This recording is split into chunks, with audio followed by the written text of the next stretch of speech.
The Stone Heart of St. Vincent, a novel of mystery, romance, and redemption in great slaughter. Chapter 1. The Echo of 500 Years. The mist clung to the rolling hills of Great Slaughter like a shroud of grey silk, damp and unyielding. It was a morning that felt heavy with the weight of centuries. The kind of Cotswold dawn where the line between the earth and the sky blurred into a singular, melancholic silver. For Sister Boniface, standing at the arched window of her laboratory at St. Vincent's Convent, the view was bittersweet. For 500 years, this stone edifice had stood as a bastion of peace, a sanctuary for the broken, a fortress for the devoted, and, more recently, a world-class hub for forensic chemistry. Now, the air smelled of change, and to Boniface's sensitive nose, it was a foul vintage. It smelled of the cold, metallic ink on legal contracts, and the acrid diesel fumes of a progress that didn't care for prayer. 500 years, she whispered, her breath fogging the ancient glass. Enduring perennial, this be the time of our quincentennial, and yet it feels like an ending. She wasn't just reciting history, she was reciting a eulogy. The convent, the only home she had known for decades, was being sold. The land, which had witnessed the rise and fall of Tudor kings and the quiet endurance of local farmers, was destined to become Lord Adam Sedgwick Towers. To the developers, it was a modern luxury living solution. To Boniface, looking at the blueprints, it looked like a skeletal cage of glass and steel designed to imprison the soul of the village. In the courtyard below, the rehearsals for the pageant were underway, providing a chaotic soundtrack to her morning.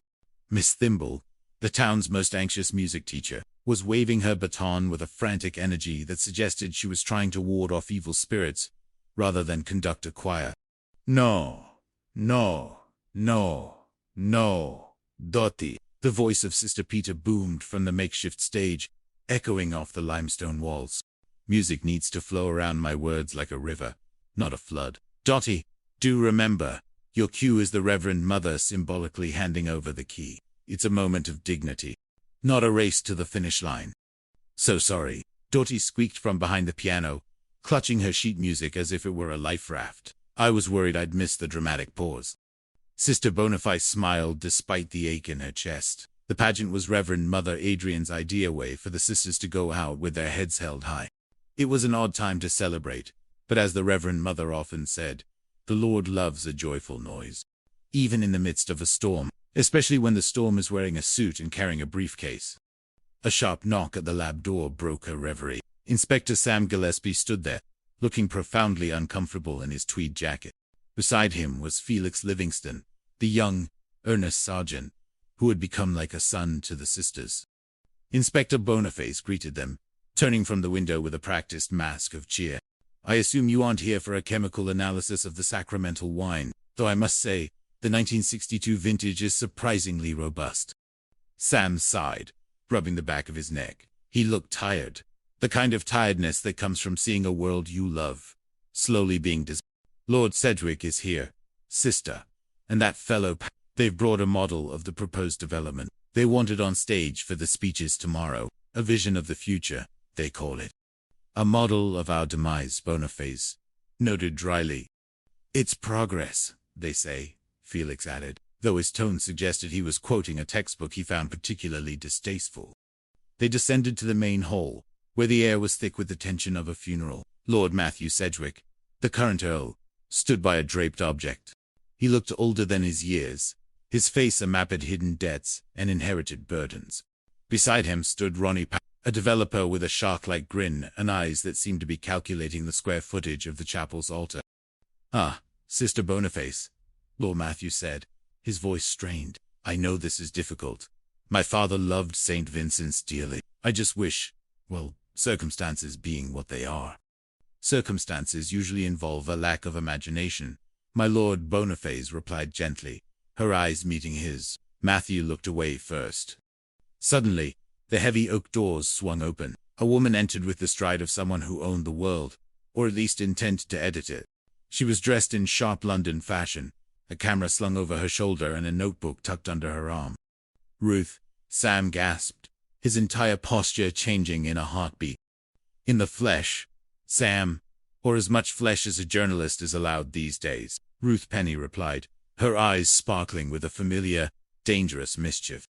The room shifted. Ruth Penny was a force of nature, a woman who had left great slaughter to chase headlines, but had never truly left the hearts of those she'd left behind, especially Sam. The silence between them was loud, filled with the ghosts of a dozen unsaid things. "I'm working on a story," Ruth explained, ignoring the stunned silence of the others. "How the St. Vincent's development could be rolled out nationwide, a blueprint for modern living in ancient spaces. The London papers are obsessed with it." "Tomorrow is about the story of this town, Miss Penny," interjected Lynn Goodwin, the council leader, who had appeared from the shadows like a cat. "Not world domination. I should be doing the unveiling." With a flourish, Lynn pulled the cloth away. The model was a glass and steel monstrosity, sitting on the ancient stone floor like an alien craft that had crashed into a cathedral. "I give you Lord Adam Sedgwick Towers," Lynn announced. "Oh my," whispered Sister Peter, crossing herself. "Progress," Panasai said, stepping forward. "Like a shark, we keep moving forward or we die." But as the group marveled or mourned over the model, a shadow fell across the doorway. A small, stooped figure in a dusty habit stood there, leaning on a wooden staff. It was Sister Helena, the legendary archaeologist who had spent half her life in the dirt of the Holy Land. "You call this progress?" Helena's voice was like grinding stones. "You are building on foundations you do not understand. You play with the surface of things, while the truth remains buried beneath your feet." Chapter 2: The Secret in the Stone. The arrival of Sister Helena changed the atmosphere of the convent instantly. She was a woman of formidable intellect and even more formidable silence. While the other sisters were busy packing linens and prayer books, Helena was seen wandering the chapel with a magnifying glass and a notebook, her lips moving in silent prayer or, perhaps, a secret calculation. Sister Boniface found her later that afternoon in the north transept, staring at a bronze plaque dedicated to the late Earl. Sister Helena Boniface said softly, "I've read all your papers. Egypt, Morchu, your work in Ephesus was extraordinary. You found the hidden aqueduct when everyone else said there was only dust." Helena turned, her eyes sharp behind thick lenses. "All right, that's enough, Boniface. Your forensic deductions. You have an eye for the small things that God hides in plain sight.